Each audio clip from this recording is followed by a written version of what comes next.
Olá, meu nome é Luciano Rodrigues Leite, nome artístico Luciano Leite, e sou produtor artístico aqui da cidade de Sorocaba. Esse vídeo tem por objetivo que os artistas locais possam falar a respeito do seu trabalho na cena artística local, e esse daqui foi contemplado pela Lei Aldir Blanc, municipalmente. E através dela, a intenção é que os artistas possam contar suas experiências, contar aquilo que acredita dentro das suas áreas de atuação e dessa forma dividir com os outros colegas e com a população de uma forma geral aquilo que você faz, aquilo que você contribui para o fazer artístico, para a cena e socialmente na cidade de Sorocaba. Então, gostaria de trocar essa ideia com vocês e eu vou falar aqui um pouco dessa minha trajetória.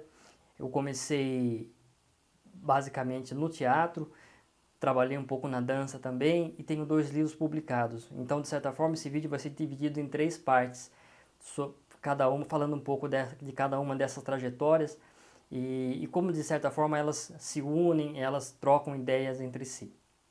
Eu comecei no teatro em 1997, 98, na época com 16, 17 anos, com o Carlos Roberto Mantovani, ali na Roda Penha, no antigo Espaço Cultural dos Metalúrgicos de Sorocaba e região.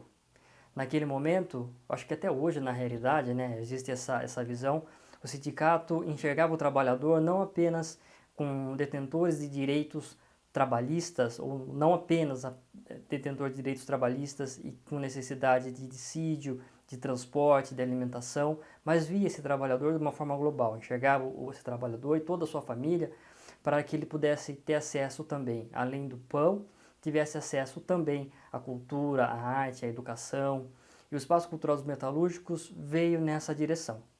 Naquele momento, quem estava à frente desse espaço cultural era o Carlos Roberto Mantovani, e ali eu tive meu primeiro contato com esse mundo artístico, com essa nova outra forma, né, de enxergar o mundo de uma forma mais sensível, colocar dessa forma. Ali foram montados espetáculos desde tragédia grega até espetáculos mais populares, e foi sem dúvida nenhuma um divisor de águas na cena da cidade de Sorocaba, o trabalho do Mantovani e do sindicato naquele momento, não só para mim, como para os outros amigos que também, igualmente jovens e adolescentes como eu, começaram no teatro a partir dali. Aí fui trilhar outros caminhos, fui para São Paulo, tanto quanto outros amigos também que começaram ali com o Mantovani também foram para São Paulo, mas num determinado momento sentiram a necessidade de voltar a Sorocaba e pesquisar temas que eram caros ao interior e aquilo que a gente gostaria de falar.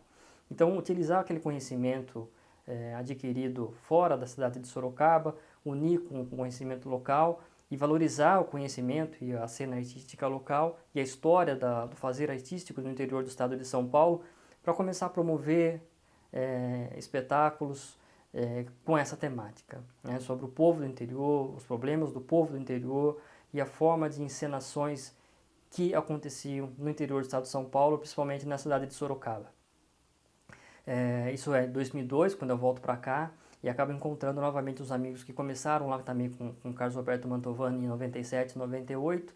Naquele momento, o Grupo Manto encenou o espetáculo Romeu e Julieta, foi o primeiro espetáculo do Grupo Manto, né, que tem esse nome inclusive, porque em 2002 o Mantovani já havia falecido, e esses jovens que foram influenciados pelo Mantovani criam esse grupo em homenagem ao Carlos Roberto Mantovani.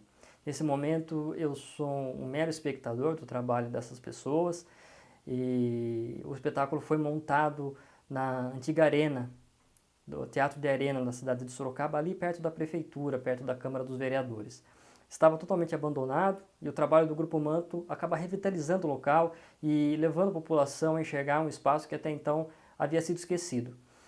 O Grupo Manto promoveu algumas reformas ali naquele equipamento, para fazer com que novamente ele pudesse vir a funcionar. O espetáculo teve o apoio da LINC, que é a Lei de Incentivo à Cultura, que é uma ferramenta extremamente importante que deve ser valorizada na cidade de Sorocaba e que permitiu financeiramente o fomento, né, para que essa ação pudesse ser empreendida. Depois desse primeiro espetáculo, eu ainda como espectador do trabalho desses amigos, desses jovens que voltaram à cidade de Sorocaba, eles montam o Circo Guaraciaba e o Céu nos Dois Corações, atrás da Biblioteca Municipal Infantil, nos jardins ali, né, no quintal da biblioteca. Era um espaço que não era utilizado até então para fazer artístico, para o teatro, E o Grupo Manto, novamente, monta uma lona de circo tradicional, arquibancadas, constrói banheiros, e ali foi montado um espetáculo que era muito encenado pelo Circo Guaraciaba e pelos circos teatros que rodavam o interior do estado de São Paulo, promovendo a arte do circo e do circo-teatro. As pessoas iam não somente para ver números circenses, mas também para ver essas peças que eram encenadas no circo. Foi um sucesso, tanto de crítica como de público naquele momento, e aí sim, no segundo estágio desse mesmo espetáculo, nós montamos uma lona tradicional nos Jardins do Mosteiro de São Bento. Os Jardins do Mosteiro de São Bento é um local icônico para a cidade de Sorocaba. Aquele terreno foi doado pelo fundador da cidade de Sorocaba, Baltazar Fernandes, aos padres beneditinos. E os jardins ali do Mosteiro de São Bento, apesar dessa pungência histórica, apesar dessa importância para a cidade de Sorocaba, ele nunca havia sido visitado pela população local, né? No local fechado, no espaço fechado. E essas ações do Grupo Manto puderam abrir aquele local para a população, para que as pessoas pudessem conhecer e valorizar o seu rico patrimônio. Ali, além da segunda montagem, né, do espetáculo, segunda temporada do espetáculo O Circo Guaraciaba e o Céu em Dois Corações, com incentivo da Link novamente, o Grupo Manto iria montar ali Cristo Rei Musical da Paixão. Diversos fatores naquele momento não permitiram que o espetáculo fosse montado ali, e ele foi montado na Usina Cultural, também um espaço muito importante historicamente para Sorocaba, e fica ali às margens do rio Sorocaba, e esse equipamento na época era administrado pela prefeitura da cidade de Sorocaba. Mas o prédio de si pertence a um grupo Splice aqui da cidade, com um grupo empresarial importante. Bom, é importante ressaltar e frisar que além dos temas que o Grupo Manto escolheu trabalhar, que é a encenação do povo do interior, as questões do povo do interior, é esse cuidado em utilizar espaços que não necessariamente eram utilizados para o teatro, que muitas vezes estavam abandonados, ou que a população não olhava mais para aqueles locais. Então, o Grupo Manto, além do cuidado com o patrimônio imaterial, que são esses conhecimentos e esses assuntos do povo do interior, também tem esse cuidado com o patrimônio material, de fazer com que a população possa novamente olhar para o seu rico patrimônio material e imaterial e poder revalorizar esses espaços da cidade que são nossos, né? Todos nós temos o direito à cidade e nós temos que olhar a beleza em que a cidade pode nos oferecer e que a gente pode usufruir e fazer com que esses espaços sejam cada vez melhores para nós mesmos, para a população da cidade de Sorocaba. O Grupo Manto continuou o seu trabalho, montou o Resumo de Ana, que é uma adaptação do livro do Modesto Caroni, chamado também Resumo de Ana, que foi vencedor do Prêmio Jabuti, que também trabalha questões dos operários das indústrias têxteis da cidade de Sorocaba. Esse espetáculo teve apoio novamente da Link, Lei de Incentivo à Cultura, teve apoio do PROAC para circular o estado de São Paulo com esse trabalho. E o Grupo Manto continuou esse seu caminho, montou o Umbigo do Mundo, que é um espetáculo infantil, o texto de Carlos Roberto Mantovani, o patrono do grupo, em 3 espaços diferentes, 3 parques ecológicos diferentes aqui da cidade. Foi montado no Jardim Zoológico Municipal, né, gratuito para as crianças que estavam ali, que estavam curtindo ali o zoológico, e também novamente um espaço que até então não havia sido utilizado para apresentações artísticas, não nesse porte pelo menos. Foi utilizado o Parque da Água Vermelha para montar esse espetáculo e também o Parque da Biquinha. Depois dessas experiências, o Grupo Manto novamente olha para o seu rico patrimônio material e imaterial e vê na ferrovia uma forma de poder ressaltar a forma como a cidade de Sorocaba chegou aonde chegou, de seu desenvolvimento populacional, industrial, etc., né, de destaque no interior do estado de São Paulo. O Grupo Manto ele monta um espaço cultural num espaço, num dos barracões da Sorocabana, um conjunto arquitetônico gigantesco da Estrada de Ferro Sorocabana, e nós conseguimos ali um barracão dentro desse conjunto, e ali nós montamos o espetáculo Estações, que foi encenado dentro de um trem que o Grupo Manto novamente reformou, não novamente reformar um trem, mas nesse movimento de reformas e restauros e de revalorização do nosso patrimônio, né? O espetáculo teve novamente o apoio da Link, foi montado dentro desse trem da década de 80, tanto a plateia quanto o espetáculo aconteciam ali dentro desse trem. Ainda no espaço ali da Sorocabana, nós montamos o espetáculo Amor de Benedita, que é uma história extremamente importante que aconteceu na cidade de Sorocaba, quando a cidade ainda vergonhosamente tinha escravos, né? Esse é um tema voltado à escravidão. Foi montado também dentro de um dos barracões da Estrada de Ferro Sorocabana, utilizando o espaço para conversar com a própria montagem, com o próprio espetáculo. E esses trabalhos ali na Estrada de Ferro Sorocabana fizeram com que a empresa que ali administrava o local na época, que era a Rumo, incentivasse os trabalhos do grupo para que o grupo continuasse ali. E nós ganhamos o PROAC, Manutenção de Espaços, onde nós fizemos 2 salas de espetáculo, reformamos novamente esse trem que havia sido adaptado para o espetáculo, foi então adaptado para poder servir a recepção, a plateia e a biblioteca e outras montagens que porventura poderiam acontecer ali. Ali houve um festival de apresentação de espetáculos, tanto da cidade de Sorocaba como da cidade de Votorantim, como parte dessa programação de manutenção dos espaços.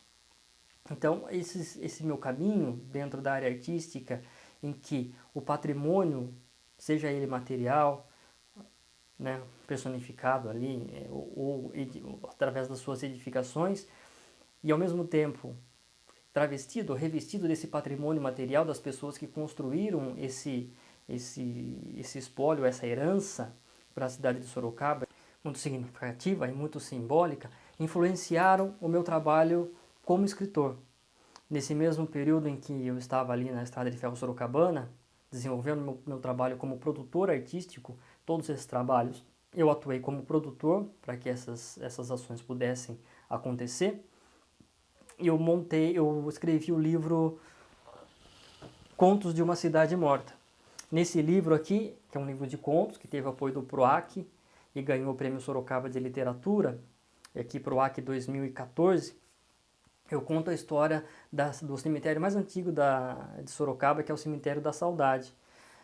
Através do cemitério, ou das pessoas que estão enterradas ali, eu conto de forma indireta a história da própria cidade de Sorocaba, só que a partir da morte. São 9 contos, em que eu parto desde o último enforcamento que teve ali, porque a cidade de Sorocaba, não só Sorocaba, né, mas no Brasil havia pena capital, mas apenas contra os negros. Então, os negros que matavam o próprio patrão, muitas vezes eram condenados à morte. E ali ficava a forca de Sorocaba. Então, era muito interessante, do ponto de vista literário, é claro, ver como aquele terreno que antes mesmo de ser cemitério já tinha ali uma vocação para a morte. Então, eu parto desde esse último enforcamento que teve até o falecimento do meu pai em 2009.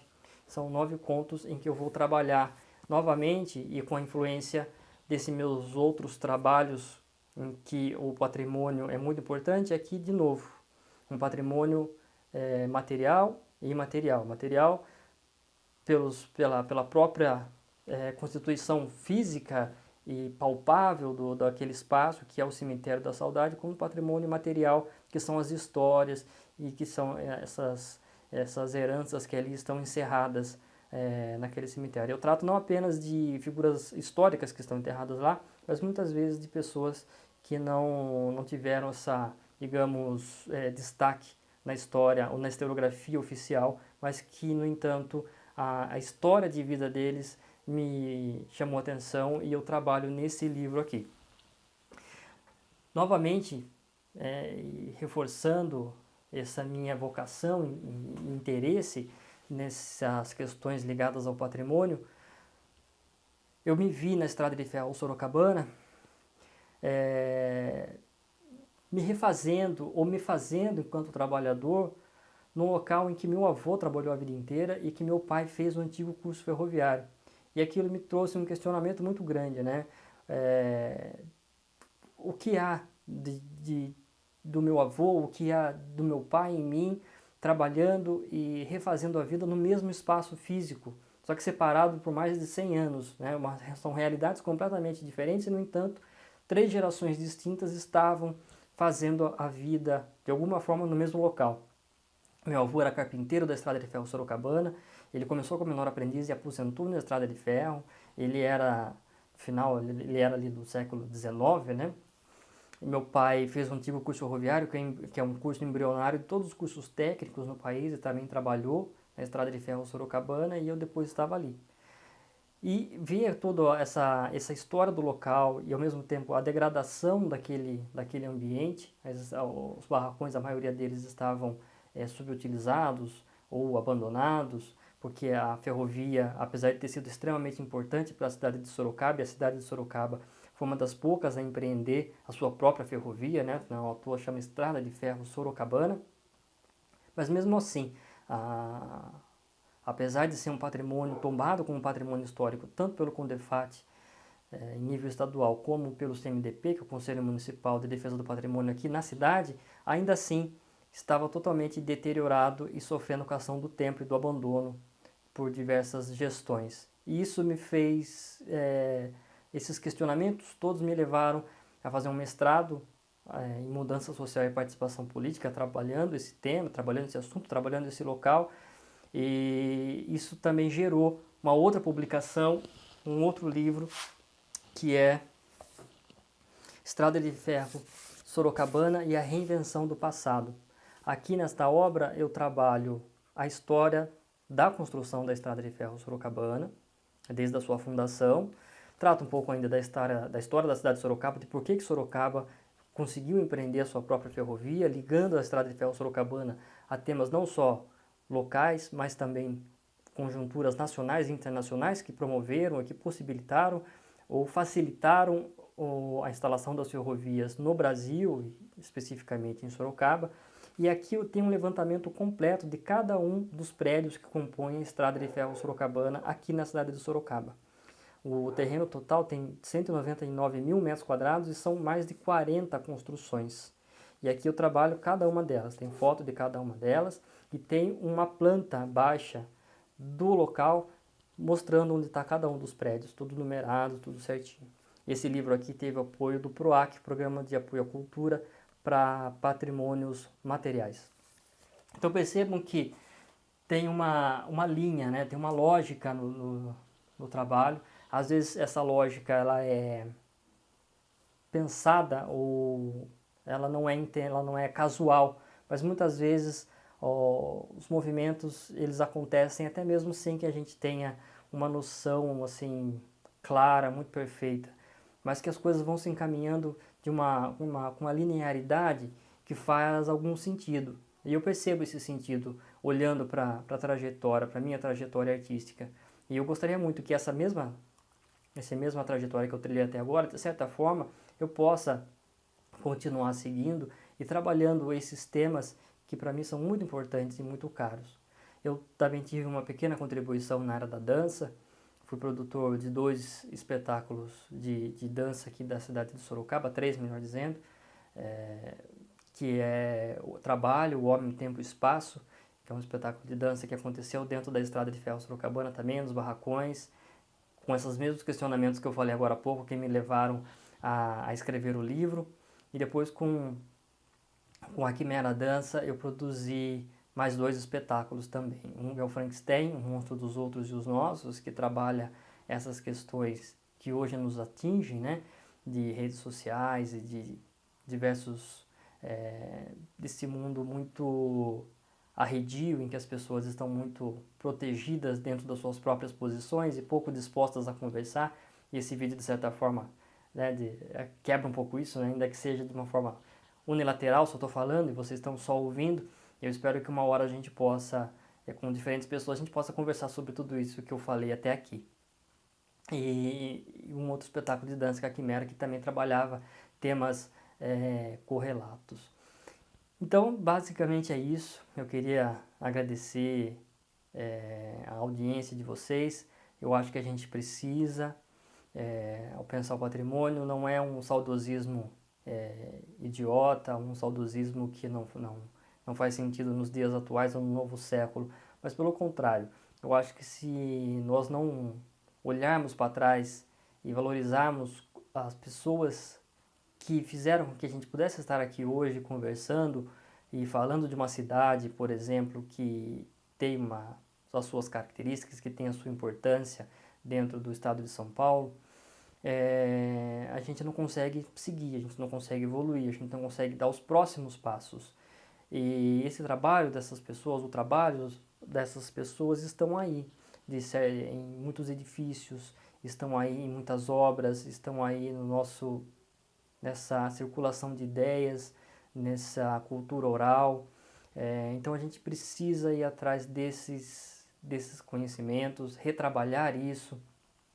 Quando eu trato, por exemplo, da Estrada de Ferro Sorocabana, eu trato dos usos sociais da Estrada de Ferro Sorocabana, ou seja, eu valorizo o espólio que essas gerações passadas nos deixaram, mas eu não quero que essas coisas não podem permanecer, ou a gente trabalhar com elas de forma estanque, ou como elefantes brancos. Não, a gente precisa dar usos, a gente precisa pensar novos usos para essas edificações, sem desrespeitar a herança cultural que nos foi legada. Então, da mesma forma, a gente precisa olhar para essa cidade, que muitas vezes não é acolhedora, que aliás, muitas vezes pelo contrário, né? ela rechaça a união, ela rechaça o grupo, ela rechaça a coletividade, e pensar exatamente o contrário. Né? Como é que a gente pode fazer para construir uma cidade mais plural, mais democrática, mais justa? Como que nós também, enquanto trabalhadores, seja da cultura, trabalhador da indústria, trabalhador do comércio, como é que nós também temos direito a essa cidade? Porque nós temos direito à cidade, nós construímos ela, meus avós construíram, os avós de vocês construíram essa cidade, principalmente a classe trabalhadora, a classe mais pobre, que é menos representada. Então a gente precisa do direito à cidade, a gente precisa ocupar os espaços, a gente precisa convidar a população de novo a participar junto com a gente. Eu acho que o trabalho artístico, seja o teatro, seja a dança, seja artes plásticas, seja a literatura, no meu caso teatro, dança e literatura, que são as coisas que eu mais trabalho, tem esse potencial. Então eu espero que essa troca de ideia tenha sido produtiva, para mim foi muito produtiva, e que a gente possa conversar mais vezes. E eu quero muito continuar vendo o trabalho de vocês, quero ver gente nova chegando, quero ver, enfim, quero ver vocês pela cidade. Muito obrigado, até breve.